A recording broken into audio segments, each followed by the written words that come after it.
go. Now one. Nothing's wrong with me. Two. Nothing's wrong with me. Three. Nothing's wrong with me. Four. Nothing's wrong with me. One. Something's gotta give. Two. Something's gotta give. Three. Something's gotta give. Let the bodies hit the floor. Let the bodies hit the floor. Let the bodies hit the floor. Let the bodies hit the floor. Let the bodies hit the floor. Let the bodies hit the floor. Let the bodies hit the floor. Let the bodies hit the floor. Let the bodies hit the floor.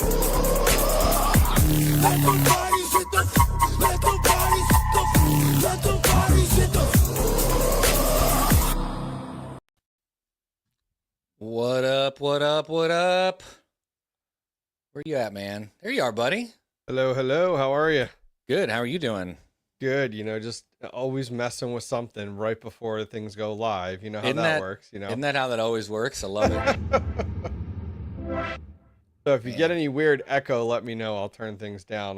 Sounds good to me. I'm pulling a max voltage and I'm using speakers, you know, like what year is it? But that's what we're doing right now. You know what? I'm doing the same thing, man. When it seems like when I'm on with Hawk is like the only time that it's echoey and weird and crappy, and I need to wear headphones for him, you know. Oh, I got you. Yeah, it's weird. Like I put in my 5070 into this rig the other week, and since then, like my Bluetooth stuff just isn't working. Yeah. That I want to, and I honestly just haven't spent the time to figure it out. But I thought you were an IT guy. I thought you what? just knew those things. You know what? Rebooting it didn't fix it. You know, like I literally, my wife got me a sign. My wife got me a sign that hangs above the door here. It says sometimes we just have to reboot, and it's like 100%. And I like that. Yeah, when in doubt, reboot. You know, that's kind of the rule of thumb in IT. For sure. For sure. Let's take a quick roll call and say hey to a bunch of people that are here. Nick the Phantoms first, son of a rabbit, team JFK Joker Miner in the house. What's up? Todd, I'm going to butcher your last name, so I'm not even going to say it. Test PC Rud Putz. Good to see you. Stephen Cicero, Ontario Miner.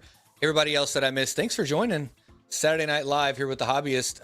Hawk said he's going to try to join. I know he's out moving, doing the big, big move to his new location, but he said him and probably Frank and them are all join later. Crewman said he's going to join too. I don't know where that guy's at. That means he's going to join from like his cell phone, and it's going to be like yelling and just chaos is pretty much what's going to happen. That's exactly what's going to happen. Yeah, I absolutely already anticipate it. Yes, very much so. Oh man, how are the markets treating you today? I honestly haven't looked. Today was the first day I've actually been like home for an entire day in about a week and a half. So I've been traveling so much that I really haven't looked. I mean, I know they weren't doing so good. And then I was actually listening to Panda's stream yesterday on the way back from the airport and talking about the market doing well. So yeah, it sounds like quite a bit of some of this crypto is flowing from Bitcoin down into the altcoin slowly but surely, it sounds like. Yeah, we need it. I don't know about you, but I mean, Bitcoin's my biggest holdings, but Sure. I'm not selling it, so it doesn't matter. Not this cycle, at least. I think I would, I'm going to wait till next cycle in another couple of years. All my kids will be out of school by then. I'll have at least one kid in college, maybe two by then, so I'll be ready to sell Bitcoin and go buy an island and never have anybody talk to me again. But it's really funny you say that, because I was scrolling Twitter earlier today, and it was like, I forget what year it was. It was like Mark, or who was the guy that did MySpace? Not Mark. Oh, Tom? Tom. It was like Tom sold MySpace for 580 million and disappeared. And I was like, dang. I was like, I'm not going to be cashing out 580 million. I'm going to be honest with chat. But yeah, definitely would love to see. It's funny because like altcoins are doing decent, right? Like they're doing okay.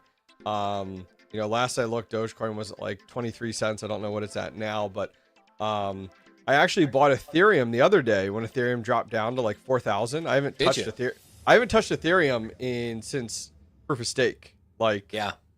But I was like, this is stupid not to buy when it's down this low and we know it's going to go back up. And, you know, where are we at now? You know, it's a wild thing to think about. Yeah, 4,800, something like that. It's Yeah. up there. Yeah, I bought a couple $100 worth of ETH when it was like $2,500. Okay. And just sat on it, and then it hit $3,000 and a little bit more, and I sold it, and it just kept going up. I'm like, I don't have a tie to ETH anymore like I used to. Yeah. You know, Yep. I used to be like super. I got to have my Ethereum, and nowadays I'm just like, it's just another shitcoin. You know, whatever. I'm just using it as a tool. I was talking with somebody about that the other day, where it's like I'm just using it as an avenue to roll profits. Like, hey, I'll buy in now and then sell out later. I mean, I have no loyalty to Ethereum, just like you had mentioned there, but hey, Yeah. I have loyalty to making money. And so, hey, if it's going to make me a few bucks, like, who am I to complain? You know, I think the hard part is like, even though we're miners at heart, we have a lot of loyalty to these crypto, like to these projects. And like I know some people who are like, I'm holding on to this until it 100x's.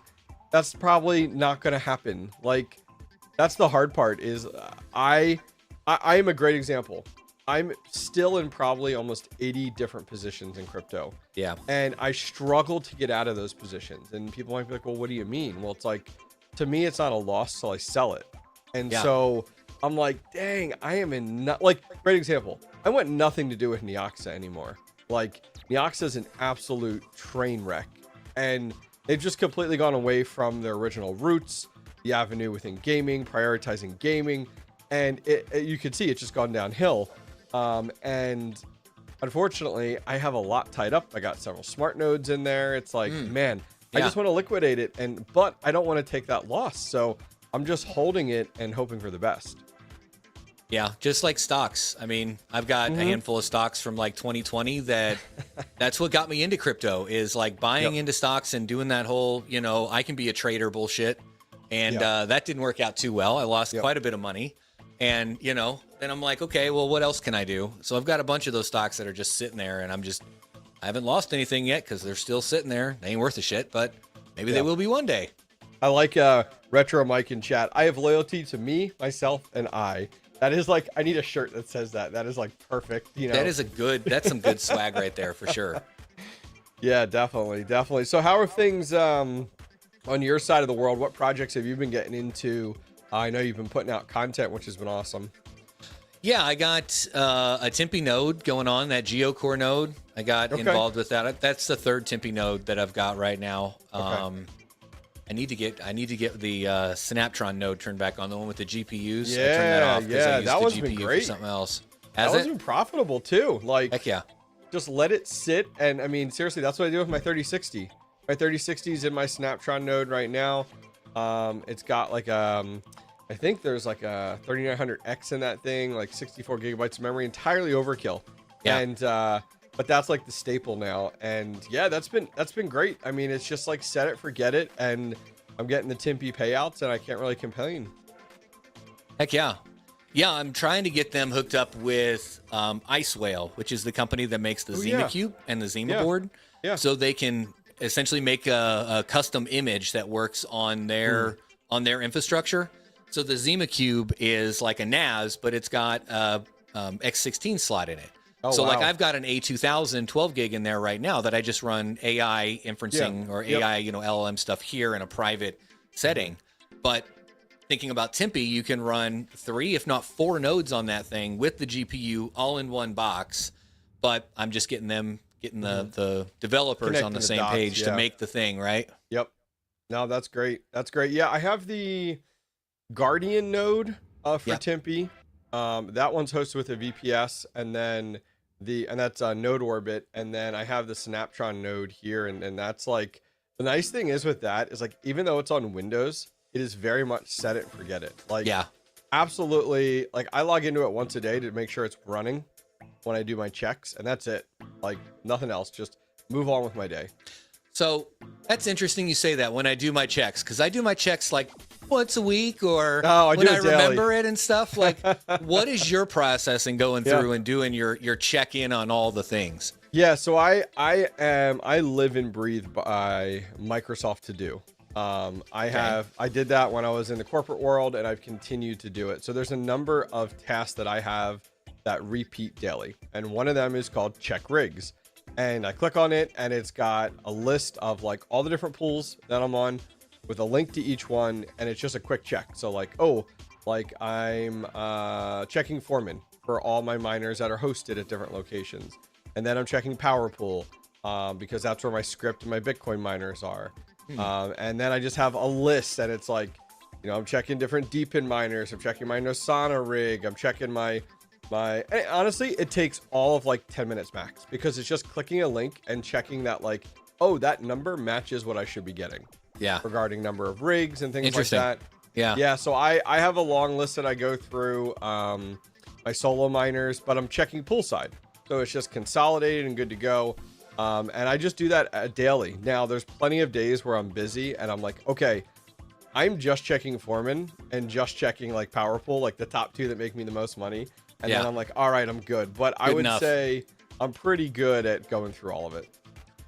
That's a really good, I didn't think about doing that. That's a good way to do it. Yeah. How are you doing it once a week? It sounds like, how are you going about that? When I remember to do it, really, I'm like, you know, okay. Especially right now with the day job, I've got daily reminders to do, you know, blog posts and marketing stuff for work, and then daily wrap ups. And after work is done, typically I'm like, okay, cool, YouTube mode, you know, go up and hang out with the family for a while. We'll do dinner, we'll whatever. And then I'll be like, all right, I'm going to get into whatever else I got going on. Gotcha. But these last couple of weeks we've been on a tear. So I've been working late into the evening and yeah, it's just always on, man. Always on. Yeah. I hear you. So I was in Denver for 3 days. Then I came home, literally put my laundry in the wash. The next morning packed, left that next day with the family for 4 days. Yeah. Got home, laundry in the wash, packed again, jumped on a plane the next day, and I was in Iowa for 3 days. So I got home yesterday. So I have been, and that whole time, all before that trip, that back-to-back-to-back trip, I was doubling up on content so that every day would still have content releasing. So it has been a busy last few weeks to try to like fit everything in. And then, Monday starts the shed build. So I'm busting my ass this weekend to get content ready to put out this week while I'm working on the shed. So like, yes, this is a crazy time of year that I never expected. So your new shed is going right next to or right behind your existing shed over at your buddy's house, right? Yeah, it's so we're actually building a 45 by 17 foot gravel pad. Wow. So from the old shed, we're actually going to wrap around the old shed with this pad about 1 foot all the way around it to put gravel down just to help with the rain and the mud and all that types of stuff. Yeah. And it's going to pretty much, if you could put 3 sheds in a row, that's what it's going to look like, except there's not going to be a shed in the middle. Not yet. There's an opportunity to buy a 3rd shed. Not that I'm going to mine with it. It's going to be for storage. All these boxes, all extra parts, power supplies, extra control boards. But farthest away from that on the far left side of that 45 by 17 gravel pad is going to be the new shed. So yeah, looking forward to it. Monday kicks everything off, and there's a lot of work ahead. But the nice thing is like my proof of concept's over. Now it's just replicating it and doing it better. Yeah. So how long do you think it'll take you to fill up that shed?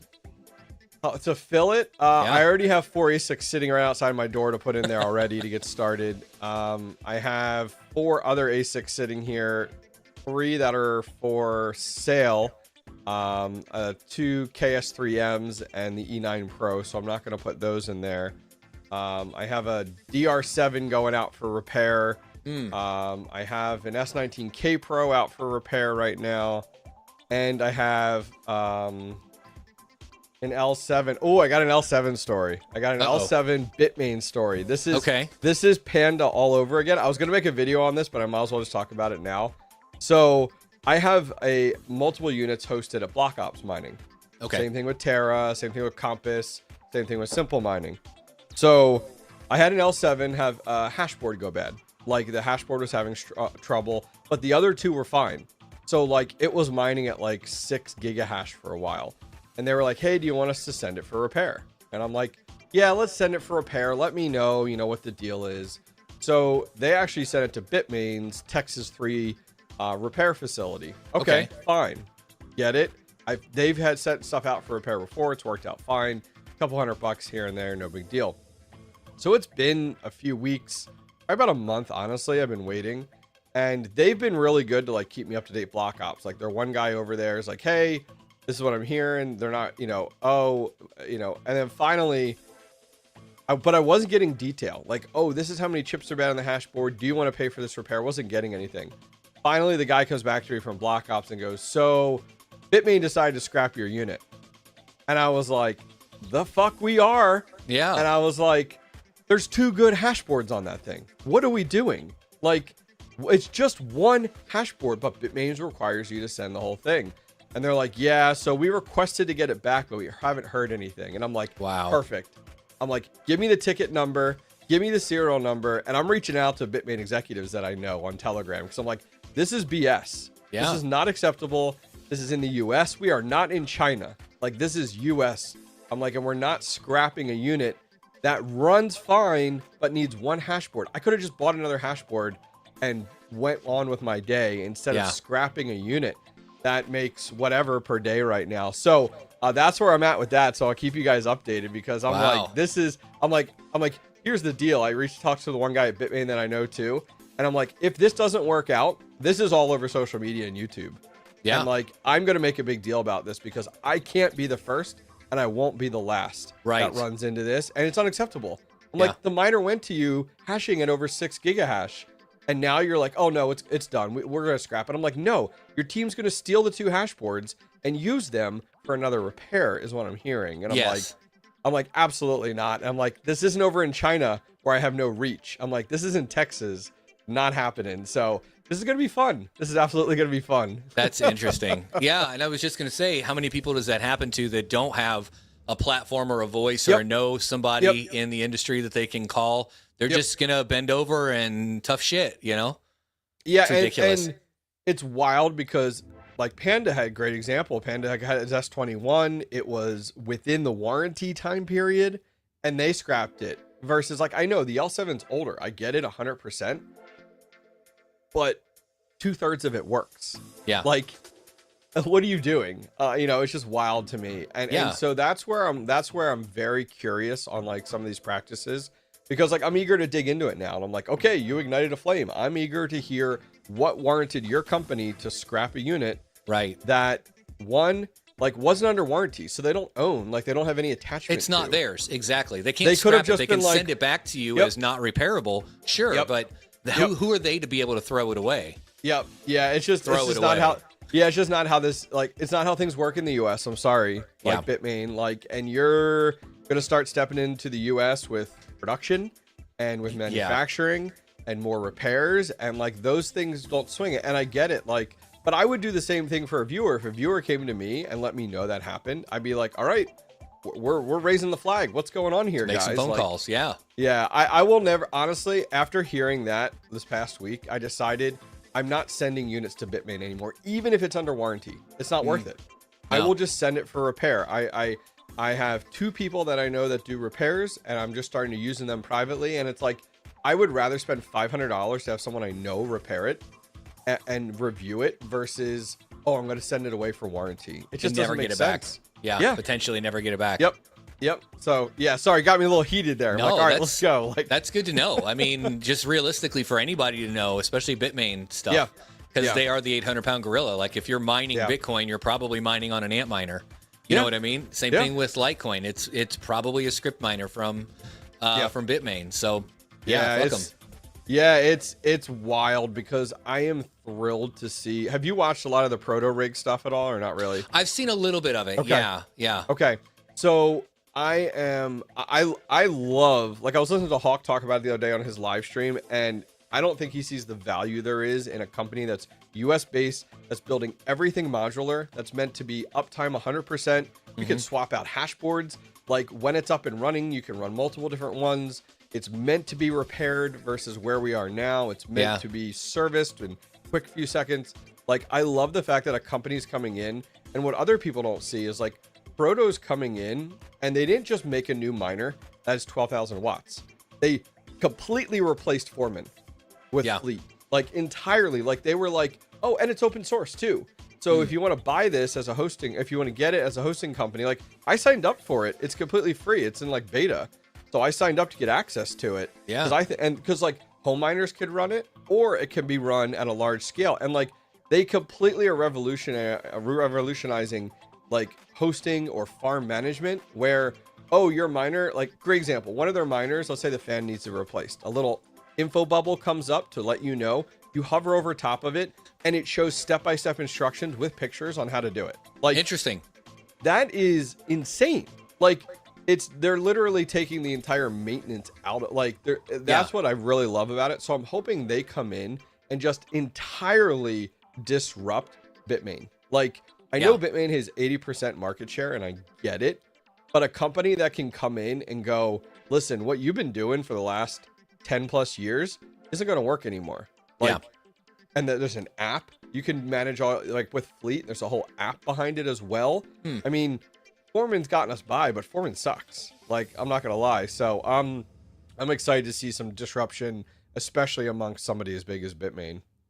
Yeah, I love the blade server concept and the style there where, and it I mean, you can, is it confirmed it is going to be hot swappable? Like you don't have to unplug it, power it down. You just pull out a board, put in a new one, and literally move on. just go, like, it'll literally show you on the diagram. They showed it like, oh, board 3 is bad. You walk up and you can even make board 3 blink to show, just like you and I are used to within the network industry. You walk up, you literally just pull it out because the back end side of it is almost like, as you had talked about, like a NAS. Like it's not designed like we're used to with ribbon cables and stuff.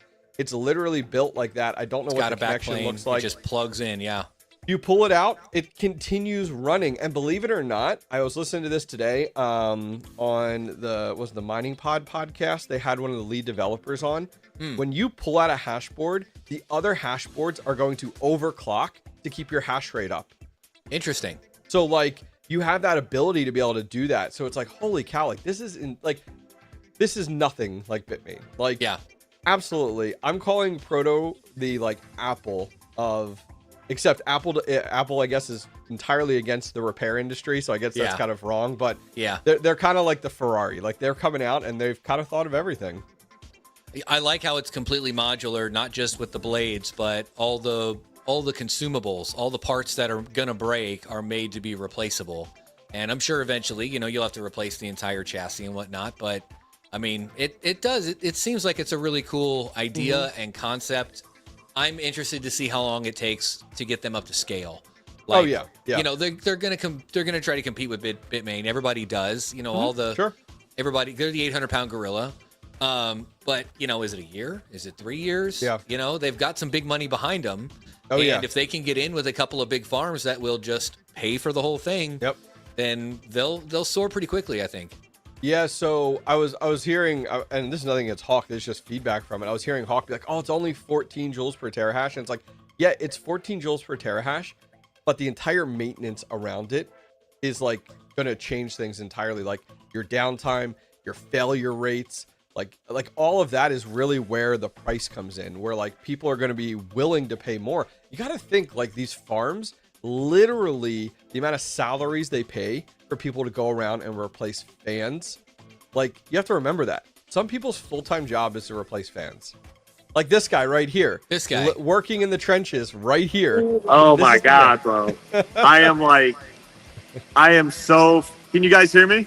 I can hear you. Yeah, you're good. All right, cool. Bro, I'm so tired. Oh my God. You look tired. I'm so tired. Did you get them all de-racked? You done? We only, so we took 80 from the one spot. Here we took 200. And we just finished loading 260 in 2 days. It's a lot, bro. Yeah. Yeah. So, like behind me, like all this is ratchet down and we have to tie it up. It's so much work, bro. That's awesome. That's awesome. I even said to Geek when he was like, oh yeah, Hawk might join us. I'm like, he's coming in with his phone hot right from the floor, like just talking to us. Like that's exactly how it's going to be. Yeah, it's crazy, bro. It's wild. I can't see the chat, but hold on. Let me see if I could. All right, hold on. Hold on a sec. Well, wait a minute. Are you in the U-Haul truck right now? I think he's in the U-Haul, a ramp right there. Hold on. All right. Why is it backwards? This is Kansas, right? Yeah. Okay. We can see you. That's crazy. That floor space is massive. That's a lot. This is the hot aisle. Yeah, that's the hot aisle. Hold on. Yeah, okay. Oh, there you go. Nice. Wow. There's the cold aisle. Yep. So it's whoops. Hold on. Oh, look at those legs. He's like, shh, be quiet. Change in pressure. There you go. Sorry, it was loud in there. Yeah, you're Uh-huh. good. Uh-huh. Yeah, we're moving out of here, and oh my God, bro, I can't even like stand up. I'm getting tired. Been at it This is since day like 8 one. o'clock. Isn't this Huh? day 1 for you? 2. 2. Oh, okay. That's awesome. So how much So you got how left long- to move? Yeah, that's what I was gonna say. How much left? So we just 22 more units. We're gonna load up now, and then we're done here for now. Okay. And then we leave tomorrow morning for Indiana. So are you just doing like waves then, almost phases back and forth? Well, Wyoming has the majority of our units, and those are Oh, all okay. being shipped and freighted. So that's going to be 900 or 700, and then we're taking another about 260 here, and then we're going to have to come back and do another wave here. How many are So- left? Probably about 400. Wow. Nice. Jeez. a So lot. probably It's 2 a more lot. trips. Probably one. The next time we'll probably do it in one. We'll probably actually see if the guys here can we'll pay them like per box and just have them pallet it, and I'll just send Old Dominion to pick it up. Yeah. No, I get you. That's great. That's exciting. So do you have people like, I guess there's the guys there that you have in Wyoming too, so they've been working to de-rack Yeah. everything. Wyoming in the is meantime. really good. Yeah, Wyoming's just about done. They got a couple of containers to do, and then we're shooting a documentary through this whole process. So there's a documentary being shot, and even the film crew, who are my buddies, they even helped us load up everything. Oh, that's Nice. cool. That's Yeah. cool. Put them to work. Yeah. So it's taking a little at the midsection. You know what I mean? Just gonna burn it a little bit. You need good. it. You, It's good you for need you. it. Trust me, we all need it. So I get it. You know. I can't see the chat, but if anybody had any questions, just ask me in Discord or let me know. Somebody wanted to know if that was Panda. They got a chance to see right there. Where? No, Panda's not here. Panda do dirty work? Come on now. No, you yeah, know but- that's not happening. Panda's hands don't look like this. Oh yeah, that's. Yep. Hey, you know what? You don't even try to clean them. You just keep working through. It's like just. Here's Mr. GPU Rises right here. Oh, this Oh, guy. man. What's going on, buddy? What's up? How you doing? Good. Who's it? Oh, Goat and Mr. Hobbyist. What's That's going right. on? Heck yeah, buddy. That's right. Where have Hey, you I like been? to see you guys getting your hands dirty, getting out from behind the desk. Oh quite yeah, often. I got a couple. Yeah, it's bad. It's bad. Yeah, you can't use gloves because the screws are so small. So Yeah. Yeah. it's just great. You know, I couldn't ask for more. So how far is the ride to Indiana? About 10 hours. Oh, that sucks. That sucks. It's banging Who's driving out. the truck? Who's driving the truck? Frank. Yeah.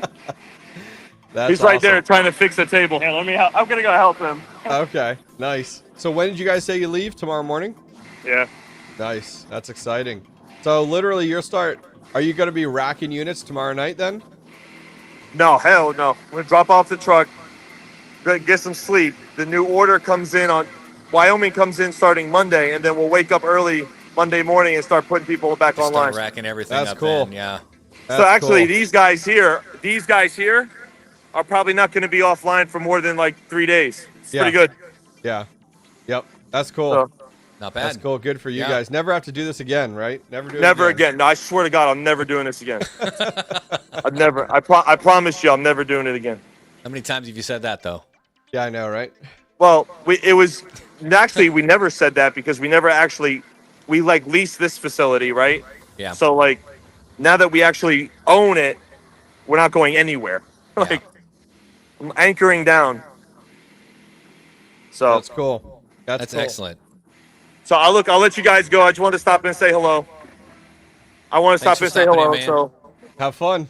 yeah, I gotta finish. We gotta finish, and then we want to go get some dinner because everything here closes at 10. It's Yeah, really yeah. weird. Cool. So, Have All fun, right, dude. man. Thanks for See ya. stopping in. all right, man. I'll see you guys later. See you, buddy. Bye.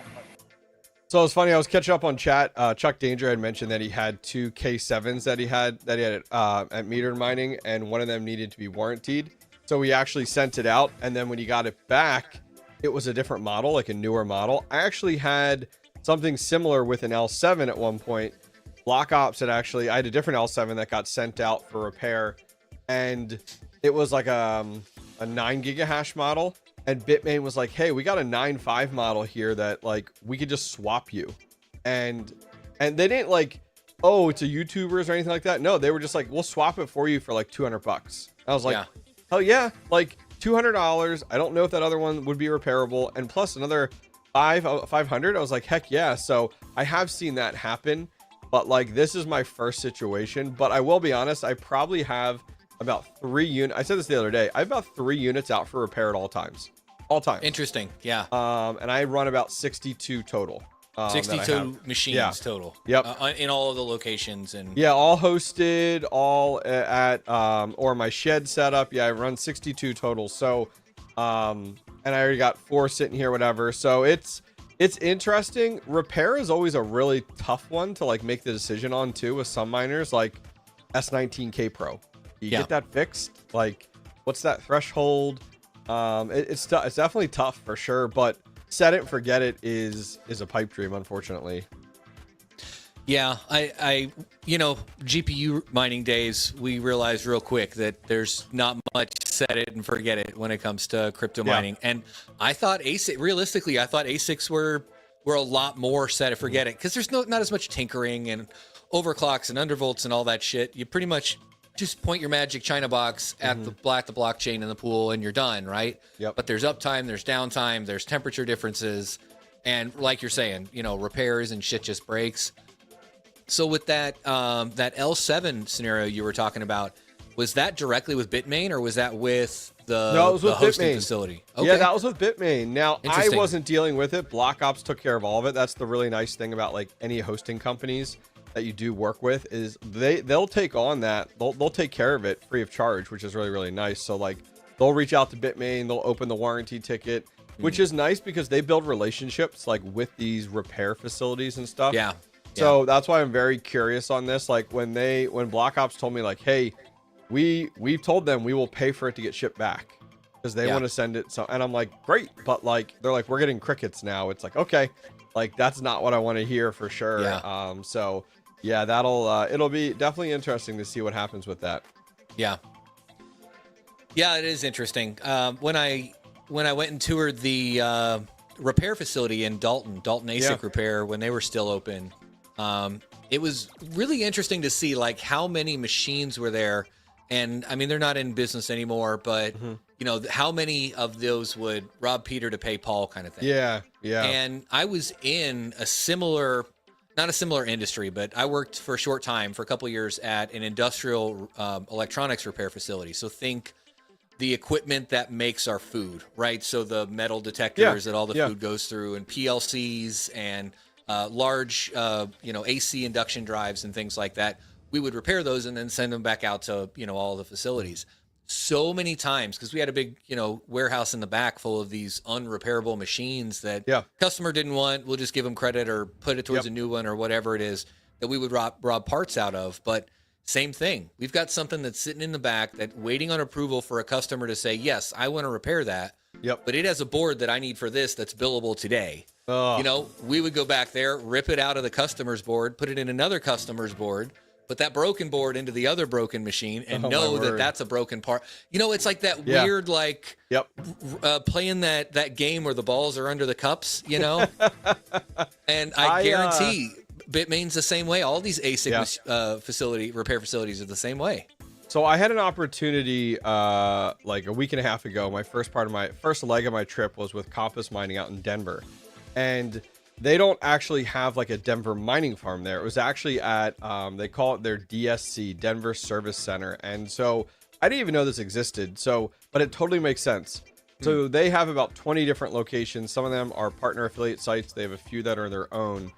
Because they have so many sites, you got to think like logistically they need like a service center. So that's exactly what they have. So they kind of have like a hub and spoke mentality. So all these, let's say they come from one company to go to Compass Mining, right? So they get a few pallets of ASICs depending on the customers, whatever. Yeah. They actually have this massive U set up, and you're going to see this in the video I do. They bring it into inbound. They then have, and this was really cool. They have tents. Imagine camping tents set up, but part of it, the front of it's opened, and they have a table there. Every ASIC is brought off of the skid, blown out. If fans are in bad shape, fans are replaced, completely cleaned if needed, you know, everything. Then it moves on and every ASIC gets tested. They have 2 guys that are testing ASICs full time. Like they're put on a rack for 20 minutes. They are, and then these guys are pretty good. They're like your layer 1 guys who are like, okay, I can read the logs. Here's what's going on. And they see, is it a bolt-on repair? So like, or is it good? If it's good, it goes this way in their facility. If it has a challenge, it goes this way. And the first table it goes to is bolt-on. So like replace additional fans, power supplies, control boards, ribbon cables. They'll do all of that. And if that still doesn't fix it, but if it fixes it, it goes back onto the pallet to go to a mining farm to get hosted. If not, they've created their own internal repair company called Novomod. Really cool guy there named Billy.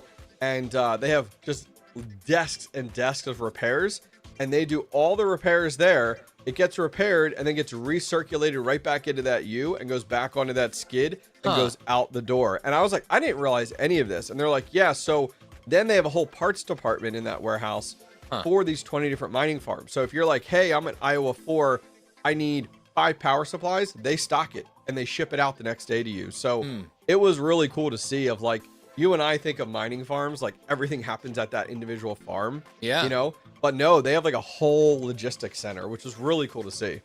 Interesting. Yeah.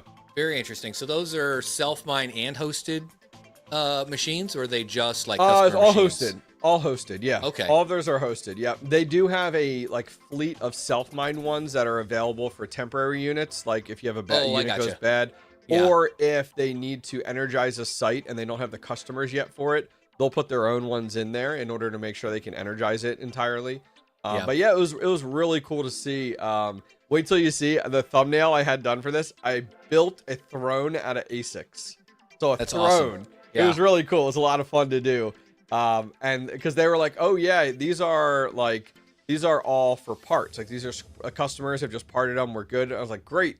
Can I build something out of these? So that's what I did my last day there, was actually like build a throne out of ASIC miners, which was a lot of fun. That's great. That's great. Yeah, at that repair facility I went to in Dalton, at Dalton ASIC Repair, they had a pallet of ASICs, and I did the Breaking Bad where the bodyguard like laid on the money. Yeah. And I laid on the ASICs. Yeah. And I did that for a video. Like, That's cool. And I didn't like ask, I just did it. And everybody's like, what the fuck is this guy doing? Right. I'm over there with a camera, you know? I don't know. It was fun. Talking about that, I actually ended up, so I have the DJI Mini 3 and I use that for all my stuff. Well, yeah, I wanted to be one of those guys to fly it through their building. So I started outside and I tried to fly it into a open garage door. Yeah. But the obstacle detection wouldn't let me. Really? Yeah, it was too close. Like it only lets you go within like 3 feet of an object. And when obstacle detection's on, which is always on, it flies a lot slower. Well, that was the first time I turned off obstacle detection, and I just went for it. And it's about 4 times faster.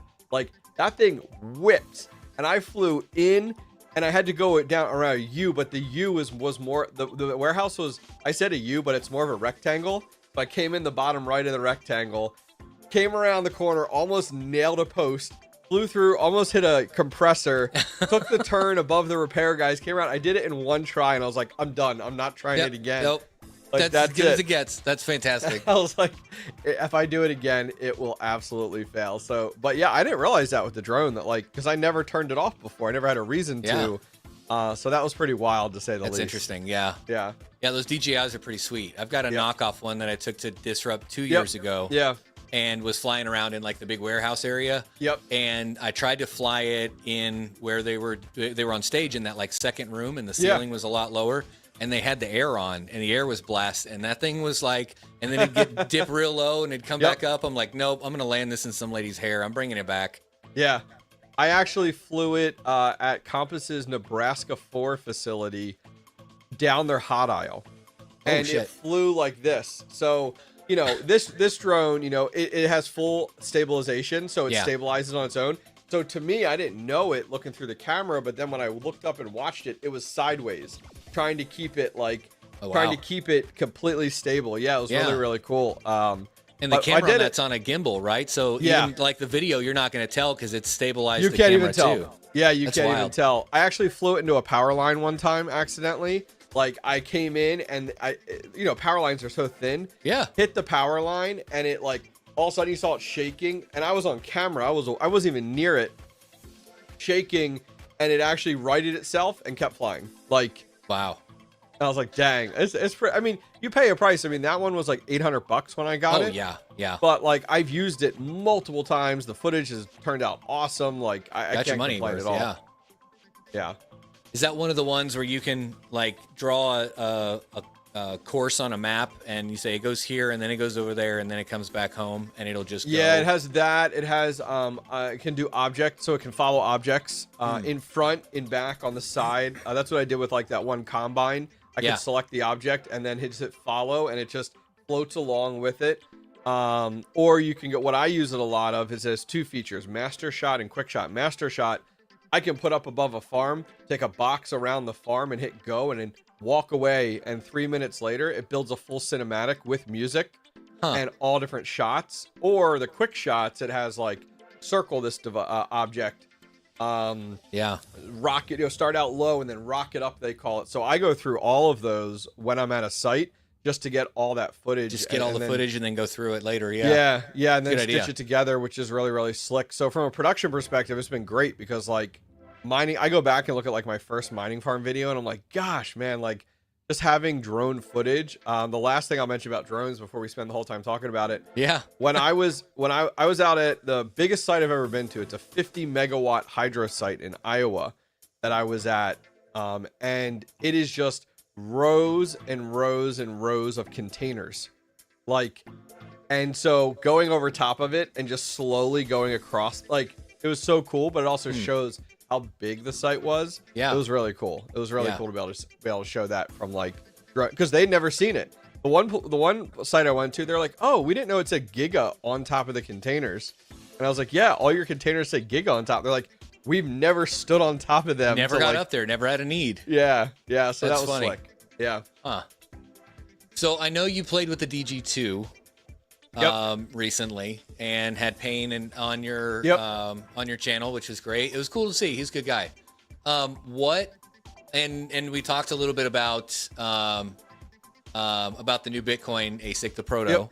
Yep. What other ASICs do you have your eyes on? Like looking at mining now, the X44P that we've been talking about for like a year now. It's not coming out. Is that even a thing? Like, is that out? Does anybody have that? Or are they just like, is that just on paper? So something I've noticed, and I don't know if others in the community have noticed this as well, is like going back to last bull run, Jingle Mining, Jingle Mining is a sister or partner company with Jazz Miner, right? Yeah. And last bull run, we had products coming out, right? X16Q, X16P, all that types of stuff. Well, I think there was a falling out with Jazz Miner and Jingle Mining because Jingle Mining during the bear market decided to start selling all different products now. Yeah, a lot of things. They don't just sell Jazz Miner products, and Jazz Miner has come out with nothing since the last bull run. Like X16P or Q or whatever one it was, like we haven't had anything. And that X44P, like no one knows anything about it. It was kind of thrown out there. Yeah, it's just, I don't think it's ever coming out, to be honest with you. And I think it's going to be, if it does ever come out, something else is going to be more efficient, So yeah, it's wild to see. Well, it's the most efficient ETH, miner right now. I mean, by a mile. But it's also doesn't exist. So I don't know. It's interesting. What other machines are you looking at getting? I'm going to comment to Rude Puts in chat here, mentioning it. It's like, Rude Puts, you haven't said anything in chat or asked any questions. Nobody in the live chat. Yeah. Other than talking about your L3, brother. So I'm just saying, brother, like, Yeah, like, guys, hey, ask questions. I mean, it's an AMA. Make sure you tag us. I didn't really see anything, and I'm sorry if I've missed some things here. Ruputs, I do have a couple of L3s, but they're just sitting in the garage. They're not doing anything at this point.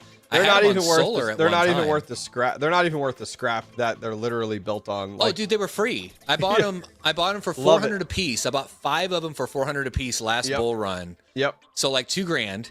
Yep. And then I went home and I sold 3 of them on eBay for $1,500 each. And the other 2 I just kept in mind on until we moved here from Georgia. Like I literally was mining on to the last day. I feel like if I had L3s or S9s right now, let's say I had a few of them, I would honestly try to find someone that has free power to do them, or I would find one of those shady ass hosting companies in like Paraguay. Just send it there for and 2 just send cents it. or something. What do you have to lose? Like, not a bad- if it works out or it has 75% uptime, who cares? Like, it's free. Honestly, I It's mean, not doing anything but sitting there anyway. 100%. That's what I would do. You know what? That would be an awesome video. So if you don't do it, I have an S9 and I will find a shady ass company in Paraguay that will host it. And like, you know what I should do is put like an air tag on it, like inside. You know what I mean? That's a really good idea. There we go. Yes. But to answer your question, go back a little bit on like what miners out there. So the S21 XP is what I have my eye on. I want to be getting one of those. I think that would be awesome. It's interesting. You were talking earlier about like repairs and stuff, and like Ice River's power supplies. I have boatloads of them. Ice River, like full size A6 with the Casper miners, even the AL3s. I've replaced half of their power supplies. Like, really? That bad? Oh yeah, they constantly like they're. I have now 3 power supplies in stock for when these problems occur. Just And waiting. I've had situations where an Ice River power supply goes bad, and then another one goes bad like 2 weeks later, and I'm like, I just ordered the replacement. Like, wow. Now, yeah, so that's wild. So, Ice River Bitmain tough there, but the S21 XP definitely something I'm looking at. Oh, the DG1 Lite 11 gigahash for like $3,800. That seems like a no-brainer for buying. Like, okay, you can't afford the L9. You don't want to buy something a little bit older. $3,800 for 11 gigahash is pretty dang good. Really, I mean, compare it to what, I mean, the L7s were 9 to 9.5, you know, maybe upwards of 10. And yeah, I don't see how a DG1 Lite doesn't make sense. Frogman in chat said, where else can I get the AlphaPex DG Home 1? KYC don't work for me on their site. Yeah, there's 2 ways you can go. You can email them directly. Yeah. And just say, I'm not interested in KYCing. I'd like to buy one. And maybe that works out for you. Or just go look at a reseller. Yeah. Now, if you're trying to chase down the discounts that are going on right now from AlphaPex's site, I think the best way is just to email them at this point. Yeah, because it's, I mean, a DG1 home for $900, that's a really good deal. Yeah, definitely. How is VTC doing today? Is that Vertcoin? I think so. I have no idea. I don't think I've ever mined Vertcoin. It's at 7 cents. Is that good? Woo! I mean, here, I'll share the screen. It's, Yep. It was, hold on. Oh, all-time man. high was $8 back in 2017. Yep. So for the last year, it's been around that same 4 to 8.5, 9 cent mark. So I guess it's up there. It's green. I'll say that it's green. It reminds me of, look at Cadena real quick. If you look at Cadena, it absolutely reminds me of Cadena, where like it had huge look at all time there. Yeah, you see, like it had Cadena had a bunch last bull run, but has done absolutely nothing. This is why I sold my KA3. I sold it for like $1,800 on eBay, because I'm like, this thing's not Cadena's not doing anything. Like, projects like that are dead. Like, they're dead, honestly. Like, that's a flat line. They had their heyday last bull run, and now they got nothing. Yeah, I feel like there's a lot of those. Yeah. I mean, it came out, you know, early 2020 or 2019. Any of those that came out around that time, and then they just timed it right, and then bull run came, they went, you know, crazy, or they came out right around the bull run time. Like Chia is another good example. Oh man, it was. I'm so glad I sold. I threw out all my Chia miners. I just recycled them. I was like, I'm Did you? good. They stopped working right during the same time period that like the whole like project went under with who's that company, Evergreen. Yeah. And I was like, oh, do I need these hard drives? And I'm like, no, I got plenty of like 10 and 8 terabytes. I'm like, out we go. Man, you could have put those on eBay at least. Yeah. Because they're already plotted. Just let somebody do their thing. Yeah, you know, mine burned up. I think it was Bitcoin Merch sent me one, that's and true. it like caught That's fire. true. Yeah. Yeah. You know what? I'm curious on the subject here. Dakar Tech brings it up, and I'd love to get your thoughts on this. The new Bitmain faulty PSUs is related to the cold weather that cracks the MOSFETs. Ooh, interesting. So, yeah. So I have some thoughts on that, but any thoughts there from your perspective on why that would happen? I mean, just right offhand, I mean, there's no ramp up period on those, right? They just turn on and they're full blast. And that could be something to do with it, I would think, but maybe they're just using shitty parts. So this last winter was really bad. Like, it was really cold, right? Like, really cold winter. Yeah. All the hosting companies that I know of out there, ones that I host at and ones that don't, were struggling because of the cold weather. Like, it was so cold type of deal. But here's the challenge. And I put this out there on hosting companies. You're not recirculating the hot air. And so these are newbies in the industry where, like, I heard so many horror stories of people that are like, my miner has a bad power supply. It wasn't bad power supplies. These hosting companies are not recirculating their hot air. And so the challenge is that these ASICs can only go so cold. And then just like he's talking about, it goes ahead and the power supply goes because of the MOSFET. What happens is you almost have those solders, they crack. They're bringing in 10 or 20 degree Fahrenheit, or if you're out like the Midwest, some of it's like -10, right? Like, and they're not meant to run that way. And so what happens is these facilities are designed with airflow in mind for spring and summer, but then, oh shit, winter comes along and they're like, how do we recirculate the hot air? And so the challenge is that, unfortunately, and this is throwing hosting companies out there under the bus, but I really wish enough people would have made a stink about it, because the amount of power supplies that had to be replaced this past winter was absolutely insane. And I honestly feel it's on the hosting company, not the manufacturer. Their units are not meant to run in -10 degree. This is why, you know, when a lot of these professional companies out there that do self-mining, they're recirculating the hot air. Yeah, and that makes sense. I mean, they're sucking in whatever's cold as it can be. So, I mean, even if they're, you know, turn half of them around and make the hot aisle, you know, a little colder and the cold aisle a little bit hotter. I mean, it's just like you were saying, it's that would make sense. My first mining farm tour video a few years ago was at a company called Crypto Caverns. They don't exist anymore. They were up in New York, right along a hydro dam. Like, that's where it was. And they did GPU hosting. Like, this was like almost bull run, right after the bull run. And then they also got into ASIC hosting. They were up like northern New York. So like, holy cow, lake effects, like everything up there. And they had a genius design and they were well ahead of their time. What they had was, it was in like a warehouse building. So they had gable vents.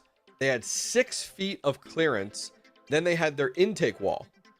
Well, the air got pulled in. And so fine, it goes through, and they had aisles, like, and it was almost like tunnels, like they're hot aisles. So like the cold air got pulled in, but then it would go through the machines into a tunnel. So the hot aisle was completely isolated. And then what they did is they would exhaust the heat out the top. You've seen some of these facilities type of deal, but they had a separate like setup and it was all automated. They spent all this money on an automated temperature setup that, based off the temperature of the cold aisle, they would open and close this to let heat go back into that 6-foot area between the gable vents and the intake filters. It would go back into there because it would get so far below freezing that they would need it to come back in. So that 6-foot area was like always at a certain temperature. And so even when it was -10 outside, they were able to keep it like 40 in that area. So it was completely genius. And like, they didn't experience any of these troubles and stuff, but like, yeah, it's tough. I mean, Rude Puts is talking about it in chat there, where like, You know, he said, hey, Terra is not recirculating air. It is a big problem to have, and like you got to come up with solutions. You can't be replacing power supplies on the customer's dime all winter because you're in a cold area. That's not really how it works, you know? Yeah. Yeah, you make a good point. And that's an interesting system. It's almost like a flue, like in, you know, like in a chimney, right? And it just flaps and sends the stuff the other way. That's interesting. Bitsby Trippin actually mentioned on his channel, it was like a year ago back, that what they've done at some of their facilities that run containers is two things. One, they will flip half of their miners around so that the heat goes back into that hot aisle. Yeah. And it's a little bit messy, but it ends up working out. Or what they've done is they put all their containers like a few feet off the ground, like 2 feet off the ground. And then what they do is they almost think of like a half pipe. They put a half pipe on the intake side and a half pipe on the exhaust side. And what happens is, imagine that heat comes out. That circle. It gets, it creates a circle. Yeah. The heat comes out of the hot side outside. The half pipe hits it, curves it under your container, and then the intake pulls it back up on that half pipe, and it kind of creates that. So I forget where he said that they had done that at, but I'm like, this is the stuff you have to think about like well ahead of time. Yeah. Yeah. Yeah, that's really interesting. That would make an easy like upsell or add-on or bolt-on for some of these like container manufacturers to build. I mean, they're building, you know, freaking enterprise scale, you know, facilities, tiny facilities. They can make something that. So immediately, I think, like down in Florida, they got these clamshells that go over all of the windows for the houses down there because they got so many hurricanes, right? Yep. Same kind of thing. It's like just something you pull off the top and slap it down for the winter. And then when it's done, you put it back on the roof. Some containers actually have a gap at the top, and that is for that sole purpose of allowing that to get sucked back through. Because the heat rises in the container on the hot aisle. Now, it's not quick, but then it pulls it back through. But unfortunately, there's a lot of self-made containers out there, like, and so they seal that off, or they use that last area for an ASIC, right? Like and so the challenge is, that could be an issue. So yeah, I mean, there's all different avenues to go, but yeah, you definitely. So like we're talking about Terra here and like them opening up Indiana, and I'm really eager to see how they make out this winter and what steps they're taking now. And this is just anybody out there, you know, any hosting company. I could throw out 4 other hosting companies that struggled with cold air and power supplies that need to be thinking about this stuff during. And this is what stuff you do in spring and summer so that you're prepped for fall and winter. Makes sense. Yeah. Absolutely. Goes that way. So what hardware do you have your eye on? You were asking me, like, what hardware are you eyeing up here? What are you looking at? You know, I don't know if I do any kind of mining because I'm at 14 cents. So it's like I've got that DG2 on the way. I think I get it after Panda plays with it for a couple of weeks. It's going to be end of this month, beginning of next month. So whenever it shows up, that's going to be a rough 2 weeks for me, man. Oh yeah. I mean, it's still going to be making, as of right now, it makes $15 a day at my rate, which is great. That's fine. Awesome. I'm going to put it on Power Pool and it's all going to go into Bitcoin. Sick. And then when the power bill comes, that's a future Alex problem.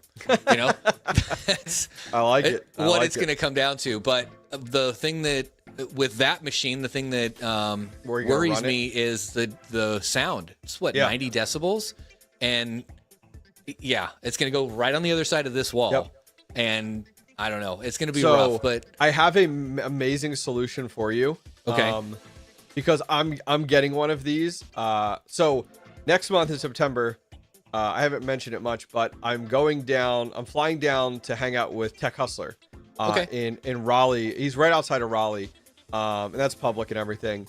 And he's had hardware that he's been trying to give me for almost 2 years now. Wow. That he needs, like he can't run. He can't run it anywhere. Companies have sent it to him to do content on. He just can't do anything on it.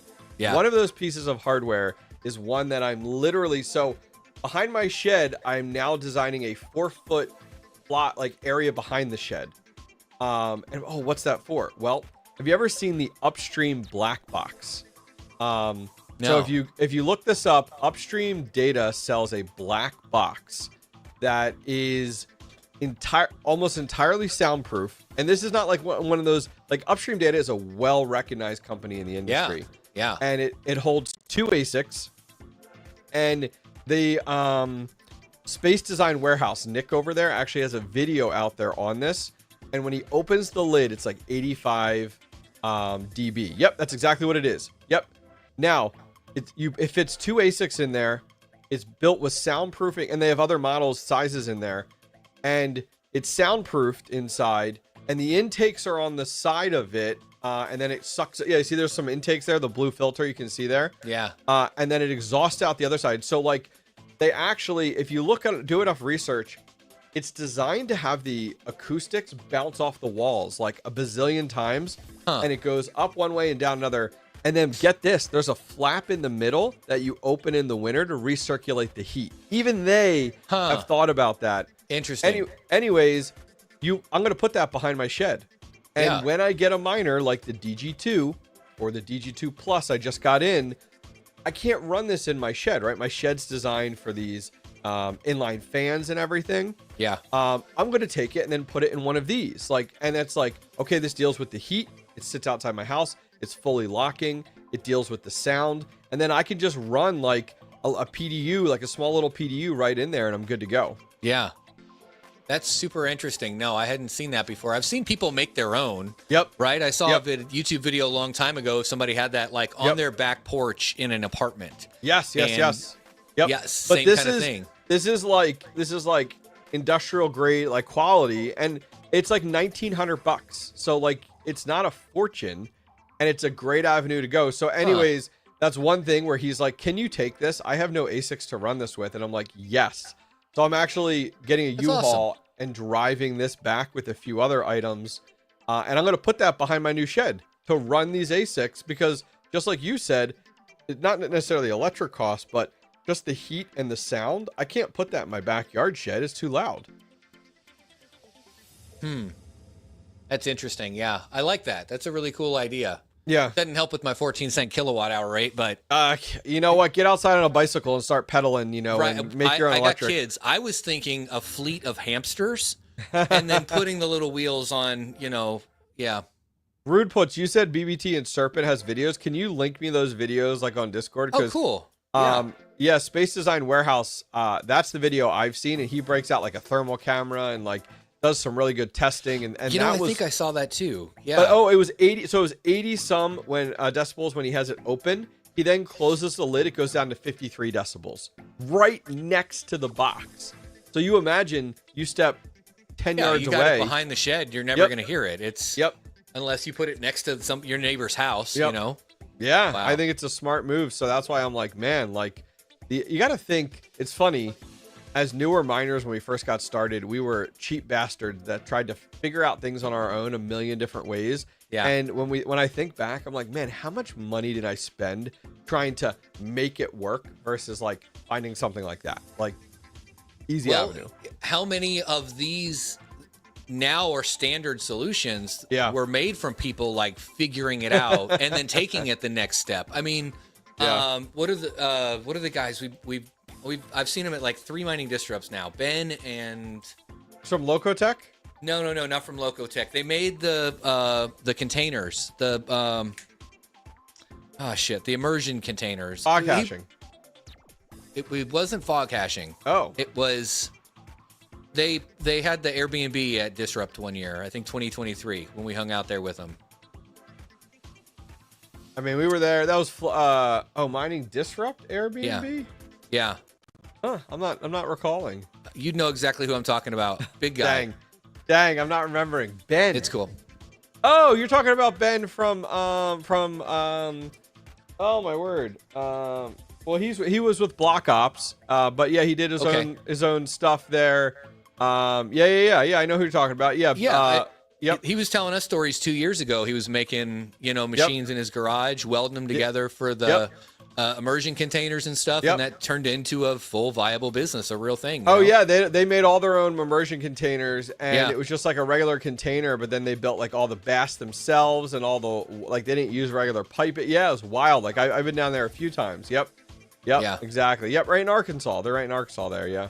Nice. Yeah, so that same kind of thing. It's like they had a problem, they figured out a solution, and it turns out being, doing it the right way. versus us that, you spend way too much money on our basement trying to figure out, or our sheds trying to figure out airflow and shit when. Now, where will you put the DG2? Like when you get that, is there like a spot you can put that right now? No, it's going in the basement and kids are going to wear earmuffs. That's pretty much how it's going to go. Oh my word. Okay. So I have an idea for you. Go out and buy one of those cheap 4-foot coolers. Okay. And literally put it in the cooler, but cut a hole on one side and one on the other. And like, it helps to muffle it and go that route. Remember when Panda got in that cooler design from some guy years ago? I do remember that. Yeah. Yeah. I thought about something like that. So when I first moved into this house, I ran 2 underground rated Ethernet cables to the garage from the house and 2 20 amp circuits. I was like, I'm going to mine out there. I'm, just whatever I need to do, I'm going to do it out there for the channel or mining myself or whatever. Yep. And I had a couple of things running out there. I unplugged it for a while, went out beginning of this summer, went to go plug things in. Both of those circuits are bad. Oh my word. Good luck with that one. I'm like, the whole point of running 2 is so that if one fails, I've got another. Yep.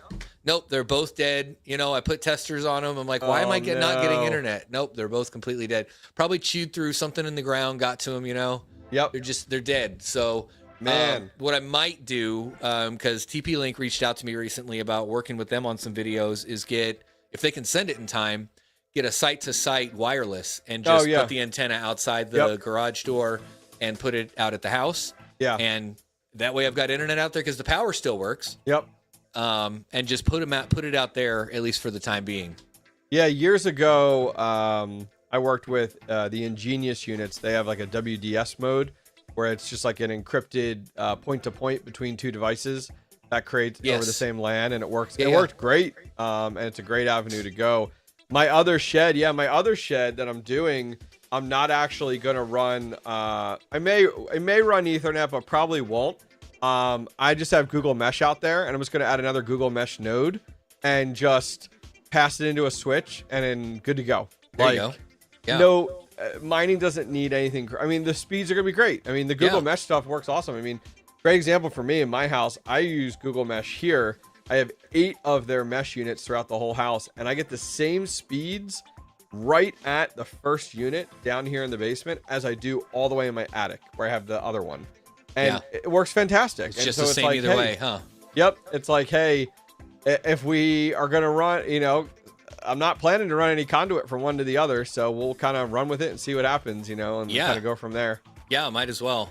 Yeah, exactly. Crew Man was saying he got 2 circuits back in like 2020 or when he started working from home, I guess. And the other circuit has an SLA and it's enterprise and all that shit. Well overkill. But he's like, I don't even care. I don't have anything on it. I just have a dumb switch and I plug all my miners into. Everything in the shed is on that circuit. Yep. So don't give a shit. I'm like, that's awesome. Your entire internet circuit is a DMZ. Yeah. That's fantastic. Yep. I get it. At some point here, after this shed is up and running, I got to look at my internal network to move everything to support the 5.5 that I have with fiber now. I started 5.5. That's started awesome. $136 a month. So totally worth it. Yeah. Oh yeah. 100%. And now I get it. It's like a big promo deal because the fact of like, they just finished running they want everyone to swap over from coax from a support perspective. I get it. So yeah, that worked out well, but like I have their EERO or ERO. Apparently it's like a well-known. Yeah, it's made by like Amazon or whatever. Yep. And it supports 5 gig, which is cool. But as soon as that goes after that, it plugs right in to like one of my Google Mesh units, and then it's down to 1 gig. Yeah, it doesn't matter then. Yeah, so I gotta redesign my network in order to support it. And everybody I talk to is like, oh, you're just gonna have to go with Unify. Like you're just gonna have to go that route. And I'm like, but the difference is like I don't need my entire network to support 5 gig. I just need a handful of devices, like server architecture, the NAS unit I have here, this computer, a bunch of my AI rigs. And I'm good to go. Like I bought a bunch of 5 gig NICs that I've been installing in as I've been working on them. Yep. And it's like, okay, great. But outside of that, that's it. So now I'm like, okay, do I like, do all my uplinks go to these 5 gig switches or 2.5 gig? And then I go off of that into like my dummy switches that are 1 gig for like all my other stuff. So trying to decide what avenue I go. Like, do I really want to play around with that many, like double the amount of switches? I'm kind of up in the air, but they're so expensive. Like They are. Yeah. you're not going to go look on Amazon for a 5 gig switch that's 24 port. You're lucky to find like an 8 port at this point, which is tough.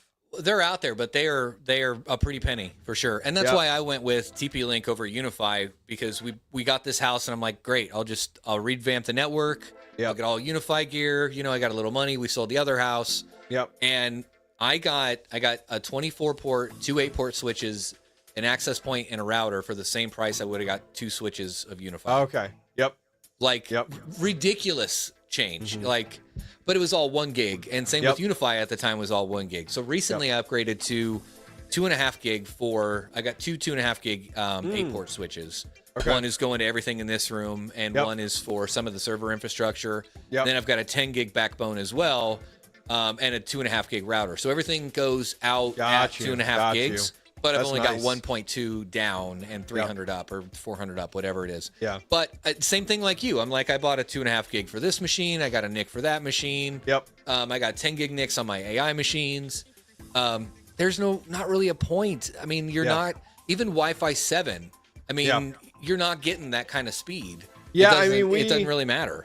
That Eero unit, I ended up, I set up like a guest wireless on there. Like I set up, and I'm like, I set up a wireless on there and a guest wireless on it. And I'm like, great.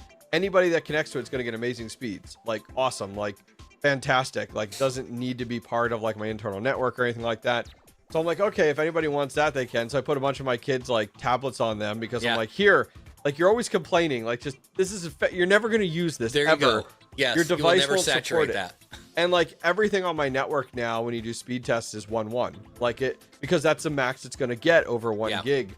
So for me, like everything comes into my basement, and goes through into a switch, and then I have it's almost like that's my quote MDF, and then I have an IDF in this closet here, which is just my I have a switch, and then I have an IDF in my shed.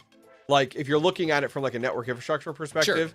Sure. So it's like, okay, like, do I now buy 3 switches? But like, I have so many devices there. It's like, okay, I can't buy a 48 port 5.5 like switch. Like, it's not how that works. Like, they're not available on the market. Like, so it's tough. So now I'm like, do I double and buy a bunch of little 2.5 and 5 gig switches and like wire it into this for the uplink into this and split it off, and then only my devices that I want go into this, and it's just going to create a mess. So I'm like, oh man, what do I do? So it's on the back burner. It is not important. You'll get to it kind of things. Yeah. Yep. All my AI rigs are seeing, when I look there, and when I look like in Osana, for example, it's showing like 1.1. So I'm like, cool. Like it's showing all those speeds. That's it's doing more great, than enough for what it needs for what it's doing. Yeah. Oh yeah. Yeah, that's funny. So there's a bunch of old 10 gig gear. Like you can get old 10 gig Dells and Cisco's and stuff on eBay, but it's 10 gig or 1 gig. Like so it's 10 gig uplink, right? It's just 10 gig with an SFP. Oh no. There'll be like 10 gig Ethernet, really? 24, Wow. 48 port, SFP plus, of course, if you want to do, GBICs and modules and stuff, but it doesn't multiplex. So you're not going to get a 2.5 gig run. If you don't plug in a 10 gig circuit, it's going to run at 1 gig. Yeah. So like tough. If you went all 10 gig and you put, cause you can get 10 gig NICs for the same price, you can get 2.5 or 5 gig now. Oh yeah. Like for general workstations and stuff. Yeah. So if you went all 10 gig, you could get the backbone, the infrastructure for pretty cheap. But there's no in between. That's what it comes down to. One or the other. You got to know how to manage that shit. Like you're not going to get a Cisco switch and have, the entire management dashboard without the licensing and without knowing CLI. That's why Unify is so nice, because it just fucking works. You don't have to pay yearly for it. There's no subscription. Yep. TP-Link's the same way. It's TP-Link and Omada's dashboards are so similar. I'm surprised somebody didn't get sued. Like it is almost identical. It's wild. Complete all the way down to the copied. topology mapping and everything. It's crazy. Yeah. Well, like Swamp 7 says in chat, like 10 gig NICs are like 15. Like I think my 5 gig ones, I think they're like 25 each, and I bought like 4 or 5 of them to have. Yeah. That's not the expensive part. The expensive part is actually the infrastructure side. And that's where it's tough for me to be like, okay, what do I do here? What avenue do I go? So for now, it's like, okay, I got 5 gigs at the front end, but like I'm never like, I don't even know if I'll ever get to that. Like if I'll ever end up doing that. It's just but as I said, it was literally $4 more to go to 2.5, and then it was $10 more to go to 5. So it was like, I'll just do it. Just do it. Yeah. Done. Good Man, to go. I can't wait. I can't wait to eventually get fiber out here someday. I don't know, man. This house is from the 70s. I doubt they'll ever put, that kind of infrastructure in the ground. If they do, it's going to be a long time from now. Oh yeah. We'll probably sell the house before then. But so what about your cabling? You have all Cat 6 cables. You got Cat 5e. Is it a mix? Most of it's Cat 6. I mean, when I ended up moving in this house, everything I used was Cat 6. I mean, okay. Oh yeah, I also have a run from my basement all the way to my attic. So call that my other IDF. And in my attic, I actually have a switch up there. And because that has a lot of in the attic, which is all that stuff at the peak of my roof that has all my D-pin stuff that like needs to be wired in, my helium miners and the a few other devices up there, probably are camera gears, NVR, stuff like that. Yeah, all just so like that's the funny thing is like, yes, that's another location for sure. But yeah, yes, that's the hard part. You got to think of it like, okay, where are my bottlenecks? How's that gonna work? And it's like 1.1 is damn good, right? Yeah. Like you're not like I went ahead and made that change, and I really only saw the value on the upload side because now I went from what I had 1.2 by 40, and it was coax, and now this is the same company that came through and offered free fiber upgrades, and I was like, hell yeah. So now it's 1.1, so now it's like fantastic to upload videos is really quick, like all that types of stuff works out well. So I'm already seeing the benefits. I can't really complain. That's awesome. Yeah, good for you, man. That's fantastic. Just run Uni with Sonic on the Cisco. I don't know what that is. Uni? I don't know what that is, Swamp 7. You got me there, buddy. I mean, and that's the hard part. At the end of the day, it's like the switches are really going to be the biggest thing of like, that's the part that sucks. Yeah. And as long as you got a router that can handle the uplink, I mean, you can upgrade your switches a little at a time. Get an 8-port here, a 16-port there.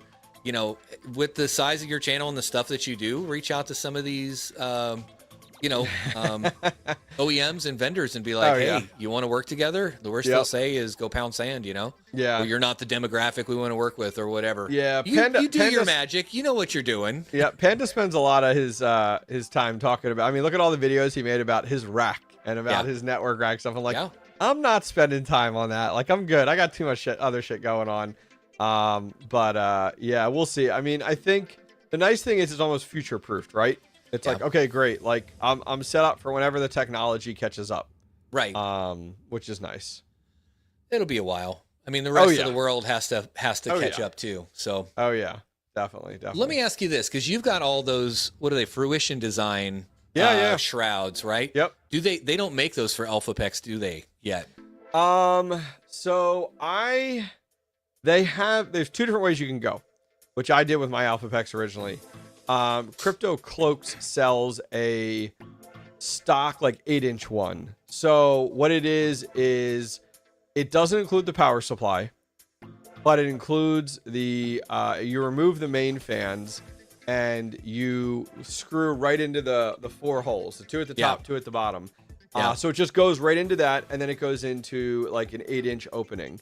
So you do have that way that you can go. I don't remember where I got my AlphaPex one from. I think it was some guy who I talked to who had an Etsy store. I had to go back and look because I dug it out because of the DG1 Lite that I'm interested in getting. And I'm like, ooh, this is going to work. Like it had all the right measurements and stuff. So that one was off of like an Etsy store where it was actually 3D printed, like with the right filament to support it. I listen, Crypto Cloaks has a million different ones out there, and they do a really good job with like the generic stuff. Yeah. But their stuff seems cheap as shit, like super thin. Interesting. Versus like literally like it is crazy thin, and then you look at Fruition Design, and I've dropped those, and I have no concern that they're gonna break. Versus like the Crypto Cloaks ones, like granted, but they got it worked. Like it absolutely worked. I actually have one of the generic ones on from Crypto Cloaks on the DG Max from Gold Shell. Still doing well, doing like $6 a day on Dogecoin. Yeah. So I'm still running that thing. And that's what I did for that, because like I wasn't going to find something for Gold Shell out there. So that's how I got by with the AlphaVex. Interesting. Yeah, because I've got one of those fans. I've got the, the 8-inch AC Infinity fan. Yep. And right now I've just got it up to a duct that my laser engraver goes into. So when I want to laser engrave and it sucks up all the bullshit that's, spits up from engraving whatever I'm engraving on, it goes out that same exhaust. So I'm wondering if there's something I could do, at least in the meantime, when I get this machine sent to me. Maybe I could find something I could just 3D print. Yeah, I mean, take a look over at Crypto Cloaks. They have a bunch of those. You can take a look. I mean, there's probably you can get the what's it called? S something file. What's that called? The STLs. Yeah, I mean, maybe it's on Thingiverse or something like that. Something very, very similar. Yeah, I didn't think about that. Where the only challenge I had with the ones from, which I found a good solution for it, is like the 8-inch shroud that you have. So the circular part, there's no like, this is gonna sound totally like sexual, but there's no ribs on it at all. Yeah. So like you have nothing really to grab onto. To hold it in place. When you take the inline fan and you slide it into that, they always say like take a hose clamp and you put it around it to tighten it together. But the hose clamp just slides because it's sliding on that material. So that's why for me, you'll see in every video I do, I take the AC ductwork, and I don't even use the super thin stuff like I saw in Pandas the other day. I pay like $50 for that tape because it's the really heavy duty stuff that's really thick. It's like thicker than duct tape. Yeah. And I put it on there, and that you honestly will hold it together, no problem. But then I'll do the hose clamp then on top of that, because it actually has something like to put it together, which works out well. Yeah. Yeah, I think I'm gonna have to look into that. I mean, how loud are it's front and rear fans on that, right? I mean, you could literally remove the fans from the AlphaVex. Yeah. And you could do the shroud, the inline fan on the front of it. And then the nice thing is you could duct it out wherever avenue you want. Like you just get you could just get 2 of those shrouds or print them and just put it on both sides. The does it need the dummy plugs for it does. the fan? It does need the dummy plugs, yeah. Okay. Yeah, so I can link those to you, or just go on my website, thehobbyistminer.io, and under where to buy, I have mining accessories. All that stuff's in there. Like dummy plugs listed, all that stuff's in there. Yep. Nice plug. Yeah, for sure. That's where I tell people to go now, because people are always like, "Oh, where'd you get your filters from?" I'm like, "Go check my website. It's all on there." Like, the filters I use are on there. Good like, point. Yeah. Everything I use is on that site, so it makes it real easy, which is nice. So there was one news article that I wanted to bring up on the show tonight. Sure. That Foundry hit 8 consecutive Bitcoin blocks mining. 8 blocks in a row were hit by Foundry. That is freaking insane. Wild. I mean, what are the odds? Obviously, it's a 0.07%. Yeah. But 8 blocks in a row were hit by Foundry. I think they're cheating. They're cheating. They're absolutely cheating. Yeah, from 910,500 to 910,507. That's insane. That's absolutely insane. Yeah, I mean, what are the chances too? I mean, I know Foundry is very big, and like you can't always see all the hash rate that's on there. Like a lot of it's private in that regard. And there are a number of big farms that use Foundry. So like the amount of hash rate that Foundry must be absolutely insane. So it says they have roughly 30% of or 36% of the network's hash rate. I believe it. Of the Bitcoin hash rate. Yep. And about 30% share of the active pool activity of their active pool. Wow. So that's why the odds are 1 in 12,000. So you think my BitAxe is gonna keep up with that? You know. You know what? Hey, You're telling me there's a chance. That's right. That's right, dude. It's like the lottery, man. You can't win if you don't play. It was funny when I was at when I was out in Chicago and I was checking out like the Denver service center and stuff. The next night they had a meet and greet. I didn't know that, like, they had mentioned this, like, we do a meet and greet in Denver every month for Bitcoin miners. And they literally have a place. Apparently some big like Bitcoin maxi bought this like building and renovated it with offices up top, and down below it's like this really cool space to hang out. They bring in beer every month and it's free beer. They have it catered, and then they have like a guest speaker type of deal. Yeah. That was me the other week. Like, I came in and I didn't have to prepare anything. They were like, hey, we'd love to just interview you on stage and then do Q&A. And one of the Q&A questions was like, what is your thoughts on solo mining? And I literally said, every person in this room should own one solo miner. There's absolutely no reason you don't have one solo miner. Absolutely. Like, absolutely. Yeah. I mean, at the end of the day, it's, and people are like, oh, well, your chances are one but guess what? You have a chance. You still have a chance. Yeah. And it's the ever repeating lottery ticket. You buy it once and you're done. It's just absolutely wild to me to think that like people are so anti solo mining. It's like, it can be fun, and it's just, you know, so I enjoy it. I mean, I have probably, I think I'm up to like 16 terahash solo mining right now. Really interesting. Yep. And a lot of it's the just little so bit small. axes and like made for solo mining type of, like the nanos and the minis and yeah, all those. I mean, all those out there. I mean, I have a number of even more than that. I'll have to look. I'm probably even more than that now that I added the magic miner, that GPU looking one. Oh yeah, that's like 7 cool. terahash. That's crazy. Yeah. So it's definitely worth it for sure. What are your thoughts on those little USB miners? Not the old like 300 gigahash ones, but the tiny little ones. They're like $20. Oh yeah.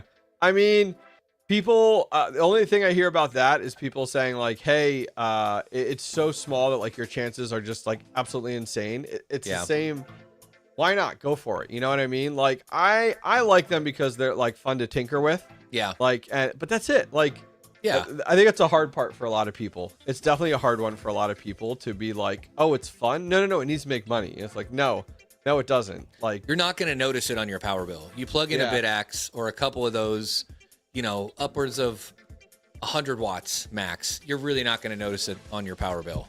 Yeah. For the most part. I mean, well, I don't.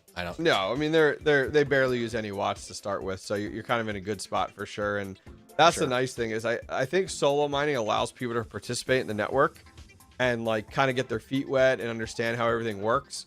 So that's what I'm thrilled about, to be honest with you. I think everybody should try it out. I think it'll work out well. Might as well. Can't hurt. That's for sure. Well, shit, man, we've been going for an hour and a half. We'll give it another 10 minutes or so. If anybody's got questions, you know, tag us in the chat. Sure. We'll just we'll get out of here. Enjoy the rest of your Saturday evening. I know. I gotta How's the weather out there? Work on 2 videos, so it sounds good. I did get the DG2 Plus in, so I've been playing around with that. Really? That's been a lot of fun. I won't spoil the results yet of the watts at the wall, but I think it's going to impress a lot of people. Like, I was shocked by the results, so it'll be cool. Yeah. I mean, I'm impressed by those machines in general. Mm-hmm. Like, realistically, and maybe we've just been expected to just get shit from Bitmain for so many years. It's like some quality machines come out, and it's refreshing to see. Like they actually take their time to make their stuff like with pride, I guess. Yeah, sure. Is what I'm saying. Like, I don't know. It's a really nice thing to see, and seeing some of the market share, you know, being taken back from the 800-pound gorillas. Is fantastic because it gives other companies hope too. Like, hey, we want to do this. We have experience. You know, we want to put our hat in the ring. Cool. You should absolutely do it. I'm curious to see when Ice River's supposed to move forward, I think, with script this quarter. Yeah. And like, it's been super quiet. I've been hitting them up like, guys, we're almost at the end of Q3. Where are we at with the script miner? Yeah. I haven't heard from it at all. If they come out with a small home miner, which I'm hoping they do, kind of like the other ones that we've had. Yeah. You know, I'm hoping they also have some big boys in there to disrupt just that entire industry and and add more competition within script, like I think it's great. Same thing applies what they had talked about Bitcoin in Q4. Like, great, love to see some more. Let's see it. But it's been very quiet. It has, yeah. I haven't heard from Ray or anybody. I feel like after a Lithium and a Leo just kind of flopped. I mean, shouldn't say flop. Like a Lithium definitely did much better, longer, and like the AL3 came out. The AL3 had its profitability. But like I feel like the Leo miners lasted all of 5 minutes. Yeah, I feel like that with a lot of the new machines that have come out in the last 2 years. Yep, it's like, I don't know, you didn't see a new ASIC miner every month up until ETH went proof of stake, I feel like. Yeah. And around that time, 2022-ish, early 2023, it was like a new shitcoin miner. I mean, what happened to the Radiant miners? We got one Radiant miner and it was gone. You know, it killed the network. We got, what's the Nexa miners? We got one of those. Yep. And it killed the network. Yep. Like, it's just, there's some projects that really shouldn't go ASIC because it destroys their project. It just kills their fucking network. Because once you go ASIC, it's just a dumping scheme. It's like, oh yeah, yeah. Well, it's interesting because like we didn't see Ice River come out with mid or full size ASICs for Elio. You know, we didn't see that. Maybe they test the waters with the home miner first, and then they're like, okay. You know, but they did with a Lithium miners, you know, they did go that route and come out with the AL3, which is really, really good. So we did see that. And we know the number of Caspa miners they came out with too. So yeah, I mean, the more manufacturers in the industry, the better, I think is the best way to go. You know, it breeds better competition, better quality of product. So I'm all for it. But yeah, I was hitting up Ray from Ice River like, hey, where are we at with this? Oh yeah, that article. Yep. When was that from? What was the date on that thing? And it's like, I remember seeing this like when Aleo was GPU mining. I'm like, oh, there goes the project. And that was 2 freaking years ago. Yeah. And what I wouldn't be surprised is if Bitmain made this and mined on it, self-mined on it. Oh yeah. And let all these other companies come out and make their little shitcoin miners. And then there's no point in selling these at this point. Oh yeah. They made their money. That now it's not worth it, and you know, you got to think they scrap them. Great, scrap them. You know, move on. You know, that's kind of what I'm thinking too. I mean, I don't think Elio will be around in a year from now. Their mine to stake mentality is just the stupidest thing. Like, absolutely, it is. The only reason they went that route was to try to stop people from liquidating their project so much. And it's like, well, if you actually did something with your project that made it worth holding onto your coins, then we would. But you're not doing anything, you know? Well, and the shitty thing is it's a really cool project. Sure. Like putting privacy on chain and putting zero proof in place of, you know, validations and authorization and authentication. Sure. It's a really cool project, a concept. It's used in networking all the time. Nowadays it is. It's like the new thing in network authentication. So putting that in on a blockchain and being able to validate your IDs or like a passport or, you know, whatever it might be. The project is cool, but how does it tie to the blockchain? They need to make that connection. And I feel like how does it tie to a Web 2 company that can utilize it? That's the hard part is like, there's so many companies out there or so many crypto projects out there that just think that if they build this, they will come. Yeah. And it's not how it works. Like, I feel like a lot of these crypto projects need to nowadays have an entire business development department that is like, okay, we have this cool technology. Here's how it can be used. We now have a department that's working to get us connected with, like, let's stop trying to reinvent the wheel. Let's just go ahead and connect with a Web 2 company to be like, oh yeah, we can do this. Like, where can it be used? Here's how it can be utilized. You know, we can go ahead and take that over. We can do it better for you at a fraction of the price. And just like, that's the hard part. Caspa's a great example. Another one of those. It's like, great, you got one of the fastest networks out there, but who cares if you don't have anything on the network? Right. It's the same. It's the same situation. It's like these developers come in and think they're developing the next Bitcoin. It's like, stop. No one's asking for the next Bitcoin. You're a technology company. Like, you're not looking to be a store of value. You're looking to have your blockchain utilized. So it's like, okay, You got to How have are a you gonna business do it? development side. Yep. Yeah. They've got it's a bunch of smart devs and not enough sales guys. Yep. Is what it comes down to. Yep. You I got the always service thought delivery Caspa- side, but yeah. I always thought Caspa would be amazing to be able to partner with a credit card company and have all their transactions on that blockchain. Absolutely. Amazing. Absolutely amazing. What are you doing, Caspa? Like, take all of your dev funds and it should be getting put back into the business development side of your project, because without transaction, your project's just dead. It's just a bunch of guys hanging out in their basement working on some cool stuff. Yeah. Yeah. And realistically, there's been enough adoption on Caspa with some of these, like with Mara buying, so many and the hash rate going so high. If they have somebody buy in on it and it's in use and Amex uses it even as a backup or in certain regions or something, not as a primary even. Yep. That would create monstrous adoption for the project. Price goes up, more miners buy in. Yep. And it's just it compounds from there. Manufacturers start building newer, more efficient machines. Everybody gets back into it. Price goes up, and it just goes on and goes on.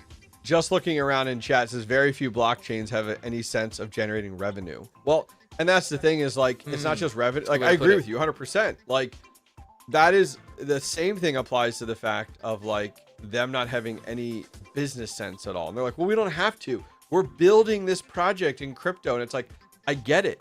But if your blocks are empty and your technology miners fall off of it, which are the ones that are actually validating your network and your transactions because it's just not worth it anymore, then your project falls apart. So like you got like it's an entire ecosystem. And that's why sometimes we see some of these projects have companies around them and like CEOs like Flux, for example. It's double-edged sword, in that regard. But I do think great examples, as we're talking about, like Elio and like Caspa, they just need to take some of those funds, put it into business development, and have a team connecting in the Web 2 space. It was funny. Great example. I was talking, I forget who I was talking with, and we were talking about like the RTK network with GeoNet, right? And being able to do centimeter accuracy versus GPS. Yeah. And like, man, how valuable would centimeter accuracy be to a company like Uber? Right. And it's like, those are the companies you need to be reaching out to and proving the value of your project. Because then if Uber is like, hey, we're partnering with GeoNet, and over the next 5 years, we're going to start utilizing it. And it's like, okay, then GeoNet can be like, okay, now we have the funding behind us, start pushing out more of these GeoNet devices to get out. And we need them anywhere and everywhere. And so that's like the little connection you need. It's like, look for a company that can value from your technology. Who can value from Caspa? Who can value from Elio?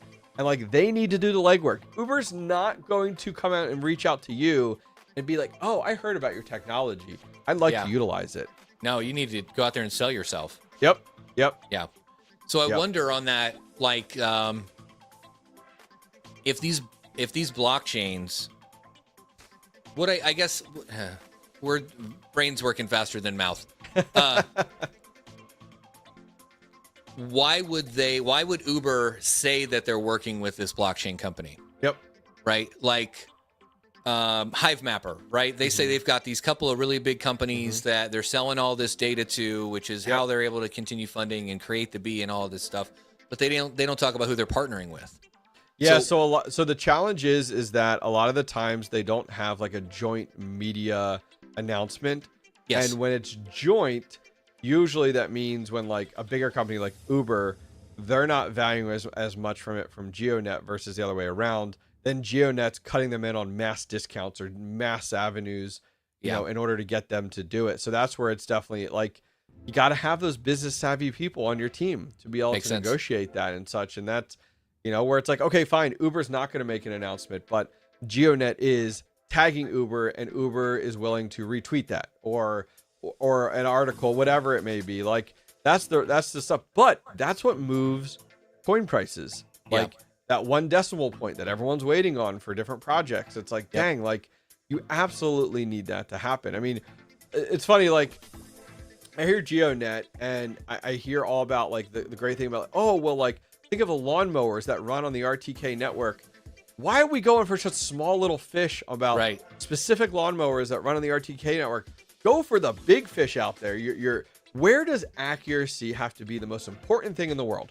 Yeah. Like, you know, I just throw Uber out there as an example, but it's like, man, when you have to pick someone up in the middle of a city with thousands of people, that's huge. That's a huge value there. And what other projects can value from that? That's kind of the same thing that comes to mind for me. So, but a lot of these companies, a lot of these blockchain projects, like, oh, we don't want to connect with Web 2. Like, we want to do all Web 3. Web 3 can't stand on its own. No, It can't. It absolutely can't. not yet. It needs Fortune 500 companies in order to survive. Yeah. Honestly. Yeah, I agree. And you hit on a really good point there, because Web3 is like this, you know, cypherpunk type of rebellious, we're going to do things different this time. Yeah. And that's not really how it should be thought about. I'm sure there's some spaces where that makes sense, but for the most part, no, you take your technology and you bolt it onto existing things. Yep. Like GeoNet and the lawnmowers that you're saying. Yep. Like, there's that immediate correlation because that's already using the technology. Sure. But if they back up and think about how this technology can be used, like in your Uber example, that's where those next steps come into play. I think too many, like, I would say last bull run and during the bear market, like Web3 was like the big buzzy thing, right? Yeah. And now that we're into this bull market, and with the amount of crypto projects, the amount of Web3, everyone's like, I don't give a shit. Like, at the end of the day, it's like you're a blockchain. Like, and so it's like, okay, great. Like, you're not going to be able to reinvent. Like, here's a great example. Flux trying to reinvent AWS. At one point in time, I really thought that was a thing. Absolutely not. Stop it. Like, it's not going to occur. You've been talking about it for years. You're not going to replace it. There's too much faith in these larger cloud solutions. So it's like, okay, great. How do we partner with then AWS to be some type of backup or opportunity versus trying to replace it? Like, stop trying to replace something. And that's a great example, as we talked about with just GeoNet, just one of many, many examples out there. Yeah. You know, that's the hard part. Like, and that's kind of where my mind goes. Yeah, IotaPie says it's hard to sell Visa or MasterCard on Caspa when they can spin up their own proof of stake chain and control it all. And that's that hurts just as much, right? Yep. It's like, is it hardware based or is it, you know, software based, which really it's all hardware based in the long run, but it lives in AWS versus being decentralized around the world. But the nice thing is like, they don't have to do that though, because at the end of the day, like MasterCard and Visa, at the end of the day, their model is just transactions equal revenue. Like, every transaction is revenue.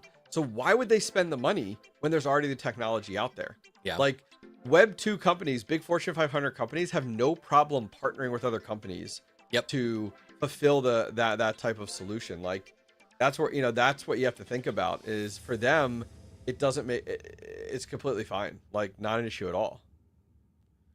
Imagine paying for Uber with Caspa, and it has a Hive Mapper cam and GeoNet for accuracy of the pickup and drop off times. That's funny. Yeah, I mean, think of, okay, here we go. So talking about GeoNet and Uber partnering, and then every Uber driver gets a GeoPulse, which allows which they can buy to utilize that network in order to be more accurate for like it's so simple. Like, at the end of the day, it's like, holy cow, like go for these big fish out there. I mean, there's so much opportunity. It's just wild to me that it hasn't been. Because if it doesn't happen, what'll end up happening is someone like Tesla will reinvent something like that. You know what I mean? Like, that's the hard part. Yeah. Yeah. The big fish will come out and just scoop it all up. Like Apple does. They'll just, they'll take something that Android already did and they'll just put Apple in the name. And then it's this brand new thing. Tesla will do the same thing and they'll just take over whatever the crypto project is. Yeah. You got a really good point there. Yeah. I mean, you know, then Lyft uses Demo. The challenge with Demo, I actually posted about this on Twitter the other day, talking about Demo, is the fact of, so Demo didn't, here's the challenge. Demo, going back a few years ago when like the AutoPie came out, you know, the amount of smart cars out there that like were collecting this data didn't exist as much as it does today. Now the challenge is like Demo's technology is outdated.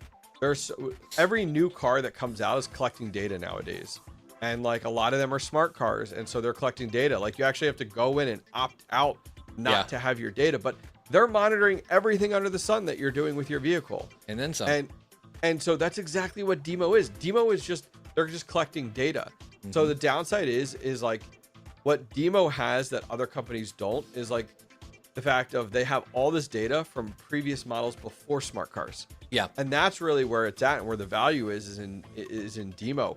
Nothing else. Like what drove me insane was like Demo tried to expand on like this whole marketplace deal and all this type of stuff. It's like, yeah, stop it. You're a data collection company. You absolutely. What are you doing? Like, and they didn't partner with any big companies. No. We never heard Demo partnered with company XYZ to buy the data. And that's why they had to go this route. Because no one's buying that data. No one's, which is, I mean, it's interesting to see just in general. I was talking to somebody on my team earlier this week, and we were talking about AI and where it's going in the industry. And the next Bitcoin is going to be these data lakes where, all these, OpenAI and Grok and all of these like AI platforms exist and the framework is there. Sure. But if they don't have niche data that's specific to your use case, farming or, IT or whatever it might be, of the data that you want, because the technology is really good at churning through the data and organizing it and being strategic about it, but it needs that clean data there. So companies that are building that data lake, that's going to be that next gold rush and bull run. Yep. Yeah, So- I agree. I mean, that's the thing. I mean, just like you said, AI needs that data to pull from. So what does that look like? Like, and like, how can Demo make that data valuable? Like, how does it make it valuable to an AI platform? Yeah.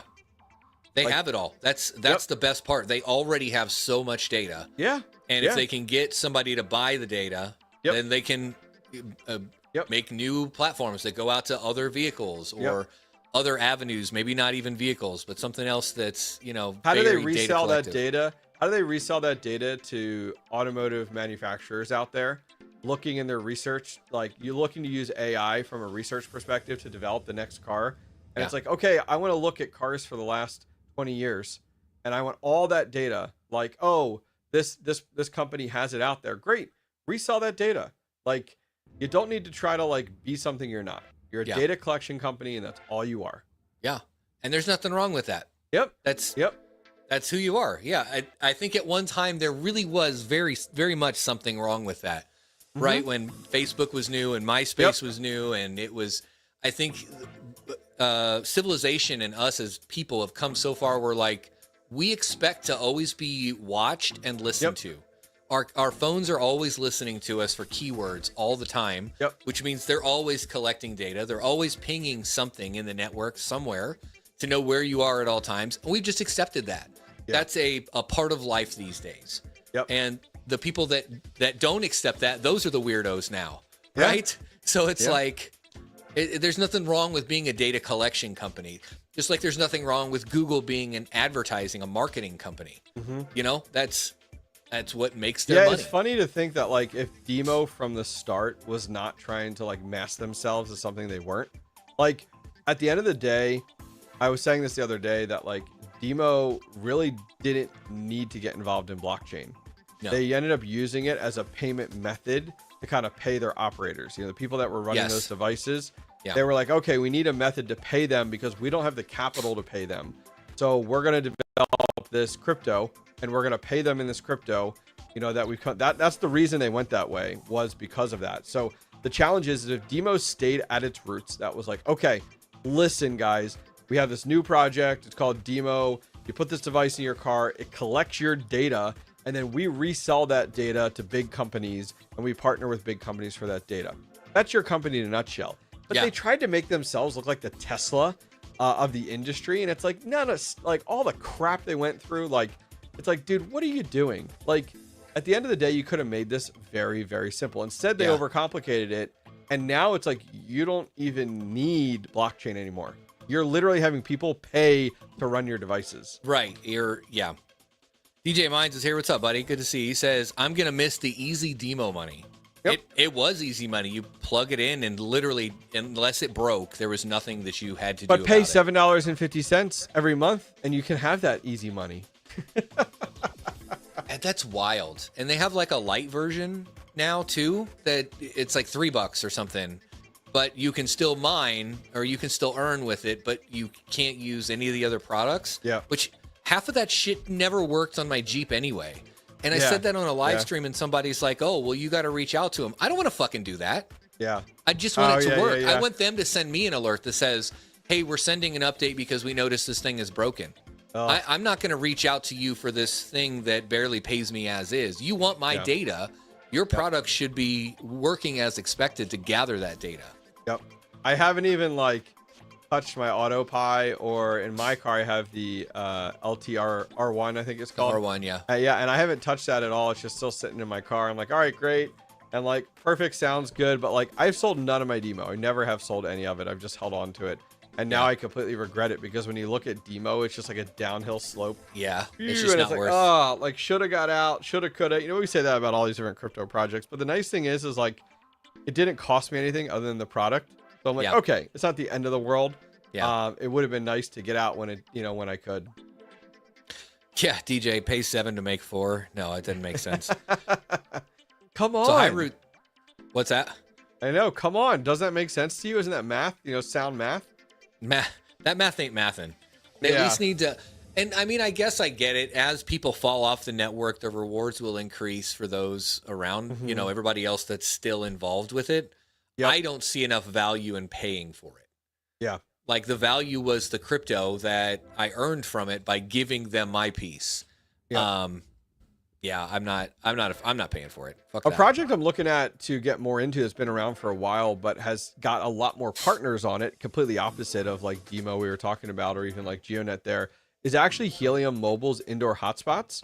So their indoor hotspots have partnered with a ton of cell phone carriers, and they pretty much became cell phone boosters.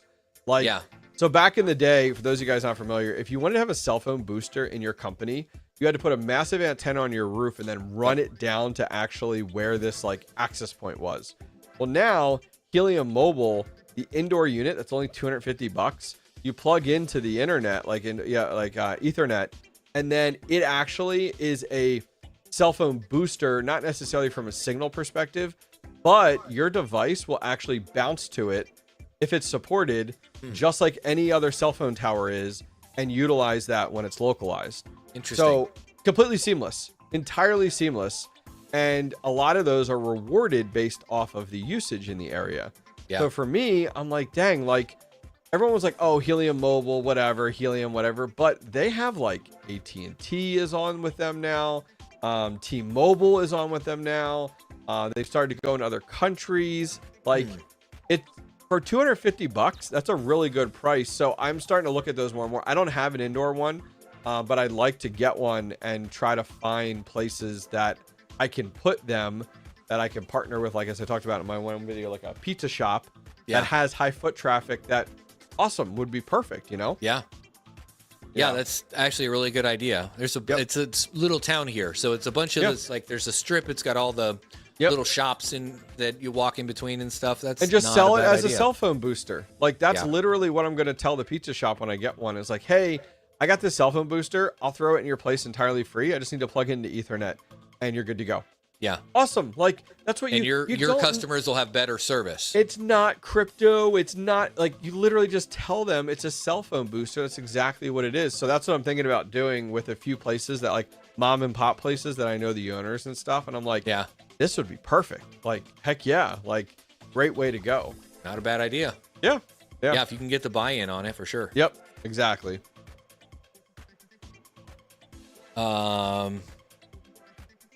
Yeah, man, we've been going for almost 2 hours, man.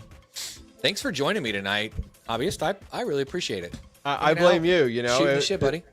No problem at all. Trust me. I always enjoy doing these when I don't have to do anything but talk. And I'm like, perfect. Like, I'll just show up and I'm good to go and hang out, shoot the shit. Those are the best kind of streams. Yep. 100%. Hawk was here earlier, DJ. He was at actually the facility packing ASICs. Yep. So him and Vistang stopped in for 5 minutes to just check in, see how things are going. But he's probably sleeping in the U-Haul by now. In the U-Haul, there you go. Yeah, I have to finish getting my Monday video. Tuesday is my DG2 video, DG2 Plus.